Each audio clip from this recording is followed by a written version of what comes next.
կուսակցությունը ինչ դիրքորոշում Մենք միանշանակ կողմնակից ենք ընդդիմադիր միասնական շարժմանը ընդդեմ այս հակապետական, հակաժողովրդավարական, հակաիրավական, ինչքան հակաբարկա կարող եք դնել այսօրվա ուզուրպացված պետության ղեկավարության դեմ գործողություններին։ Դա ինչ է նշանակում, որ կհամախմբեք, հանրահավաք կանեք։ Ցանկացած սահմանադրությամբ նախատեսված գործողություն, որը հնարավորություն կտա ոչ միայն համախմբելու ժողովրդին, նաև մեխանիզմների գործադրելով օրինական, որպեսզի ազատվենք սրանցից։ Բոլոր ընդդիմադիր ուժերը համարում են, որ ընտրությունները կեղծվել են, Նիկոլ Փաշինյանն էլ եւ մյուս կողմը արևմտամետ ուժերն էլ համարում են, որ կաշառքով են ընդդիմադիրները ձայներ հավաքել այդքան շատ։ Երկու կողմերն էլ ընտրության արդյունքները չեն ճանաչում։ Հնարավոր է գնալ նոր ընտրության։ Հետաքրքիրը գիտեք որն է, որ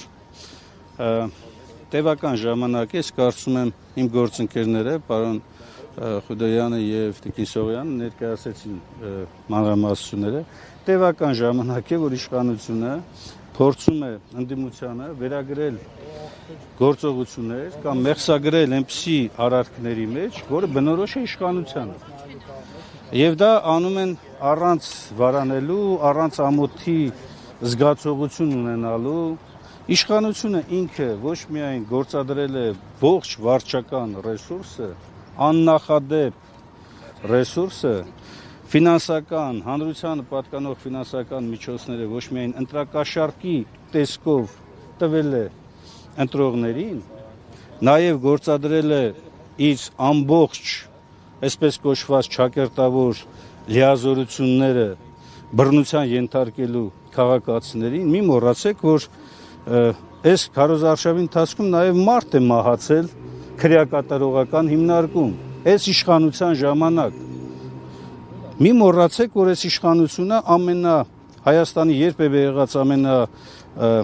խայտառակ ընտրությունները անցկացրած իշխանությունն է։ Հիմա իրենք բնական է բարձրաձայնում են, թե իբր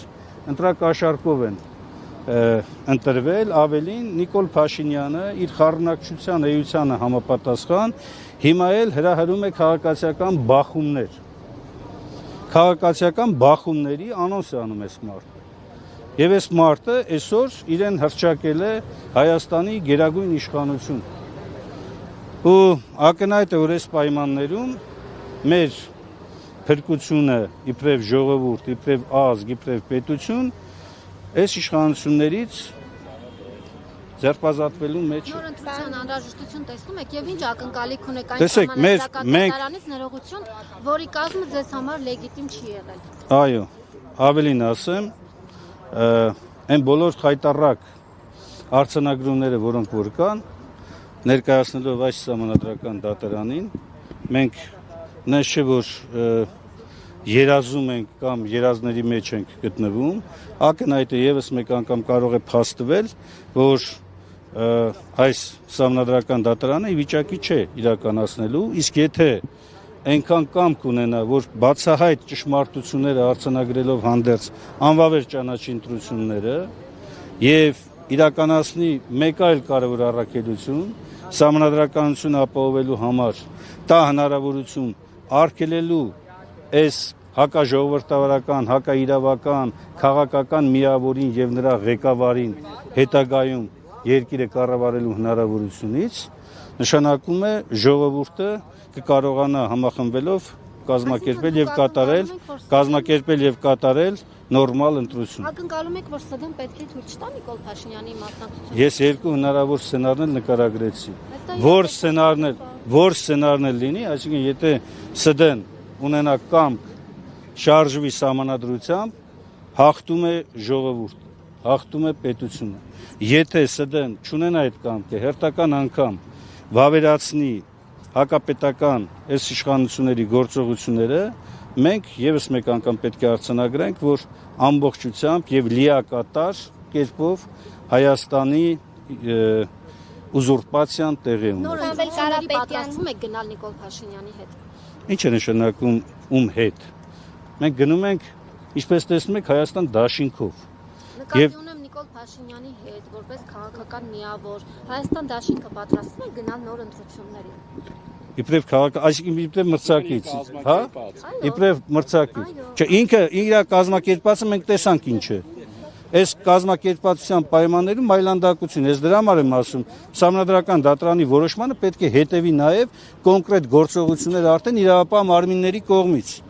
ձերբակալելու եւ կալանավորելու, քրեական պատասխանատվության կանչելու Նիկոլ Փաշինյանին եւ իր գլխավորած բոլոր այն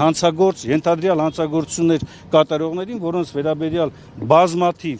բազմաթիվ փաստեր հրապարակավ կան։ Իսկ Սահմանադրական դատարանը ինչպես կարող է ձեր ասած ճանապարհը ապահովել։ Երկու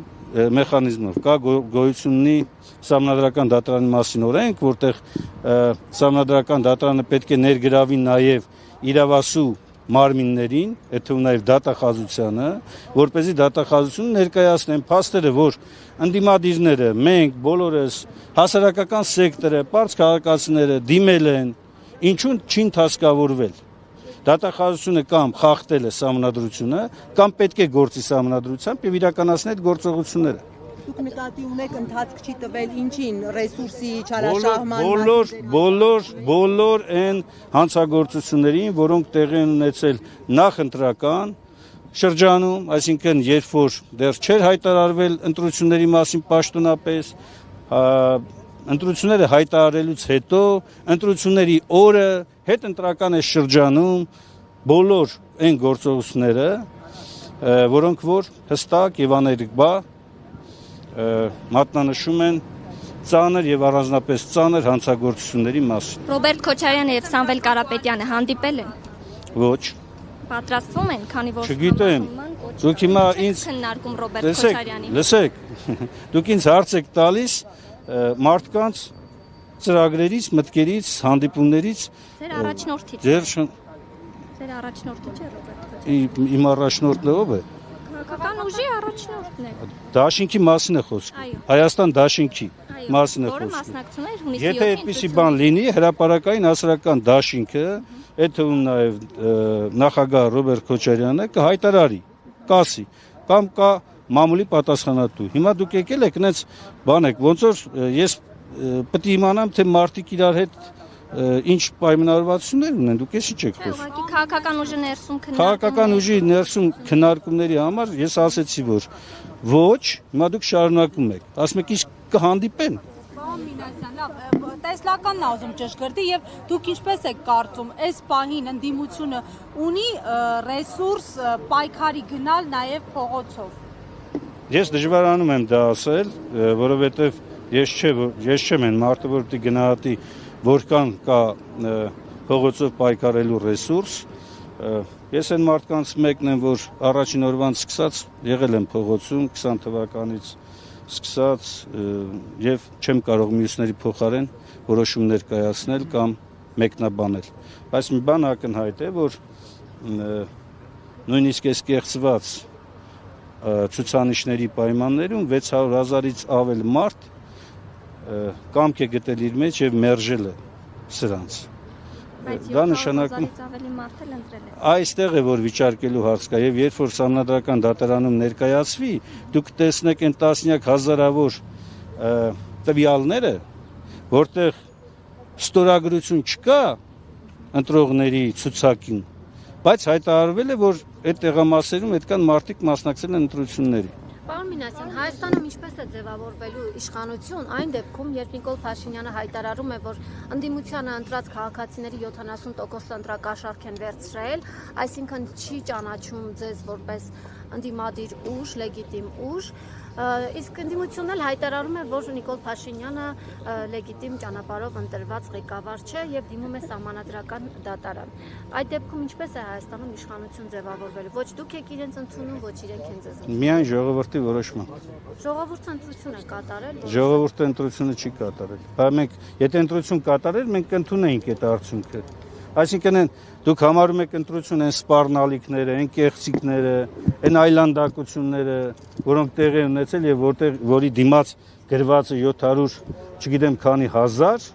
Դուք համարում եք դա ընտրության արդյունք։ Ինչ ակնկալիք ունեք այն սահմանադրական դատարանից, Պատասխանեցի Լիա ջան, ես արդեն պատասխանեցի։ Ժողովուրդը պետք է ընկալի, դուք ինչ եք։ Ժողովուրդը շատ լավ է ընկալում։ Շատ լավ է ընկալում իմ տված գնահատականները։ Եթե այլ հավելյալ ինչ եք ուզում որ ասեն։ Դե 5 տարի ժողովուրդը ոչինչ չի տեսել ընդդիմությունից։ Ով ասա, թե այ հիմա բացվեցիք դուք։ Իսկ ով ասես որ չի տեսել։ Դուք եք պայքարում մենակ։ Այդ ընդդիմությունը չկար պայքարով։ Դուք Հա, մենակ դուք եք պայքարում։ Պայքարով վերադարձնելու ենք, Արցախը չվերադարձվեց։ Եթե ամեն ինչ Հետո, այսինքն դուք ասում եք, որ ընդդիմության ձեռքում էր Արցախի վերադարձը, ընդդիմությունը խոստանում որ կվերադարձնի։ Բա պայքարի նպատակը դա է եղել։ Հիմա եթե մենք չենք հաջողել այդ առումով, չի նշանակում չի պայքարել։ Իսկ հիմա ինչու եք վստահ որ կհաջողեք։ Որովհետև պայքարը համարում եք ոչ լեգիտիմ։ շատ պարզ է հարցի պատասխանը։ Հակառակը մեռնել է նշանակում։ Այսինքն եթե դուք ասում եք, որ այդ այնտեղ չեք հաջողեք, գնացեք մեռեք, այս է ձեր բանաձևը։ Բա ինչ անենք։ Չպայքարենք։ Ընկնենք Արցախի օրը։ Հա, Հայաստանն էլ դարձնեն Արցախ, ամայացած, հայազրկված։ Այս է ձեր ասածը կամ այն մարդկանց ասածը, ովքեր դժգոհում են ընդդիմության պայքարից։ Դժգոհելի փոխարեն ճիշտ ճանապարհ եք համարում։ Ես ոչ մի բան հիմա չեմ կարող ասել, որովհետև մենք գտնվում ենք այս պայքարի այս փուլում։ Մենք համարում ենք, որ ընտրության արդյունքները մեր համար ընդունելի չեն, մերժելի են, որովհետև դրանք չեն համապատասխանում ոչ ժողովրդավարական, ոչ իրավական, ոչ քաղաքացիական որևէ չափանիշի։ Հիմա ինչ կլինի։ Լսեք, դիմումի մեջ դա է գրված, անվավեր ճանաչել ընտրության արդյունքները։ Ինչ եւ Գնալ նոր ընտրության թե Լսեք, ընտրական օրենսգիրքը հարգելի լրագրողներ ջան, ընտրական օրենսգիրքն ասում է, եթե օրինակ Սահմանադրական դատարանը կայացնում է որոշում ընտրության արդյունքներն անվավեր ճանաչելու, ապա դրանից հետո կենտրոնական ընտրական հանձնաժողովը պարտավոր է վերաքվեարկության մասին որոշում կայացնել։ Հասկանում եք, երկրորդ տարբերակը, չնայած դա մեր դիմումը չէ, մենք ասում ենք անվավեր ճանաչել, իսկ ինչը նշանակում է նոր ընտրություններ։ Կա նաև դիմումներ, որոնք պահանջում են, օրինակ, որ այն 3 տեղամասերի արդյունքները վերաքվեարկություն կազմակերպել, վերաքվեարկություն չեն կարող պահանջել, որովհետև այդ հնարավորությունը չի տալիս։ Պարզապես վերահաշվար կատարել բանաձևում եւ երրորդ ընդդիմադիր ուժը մտնի խորհրդարան։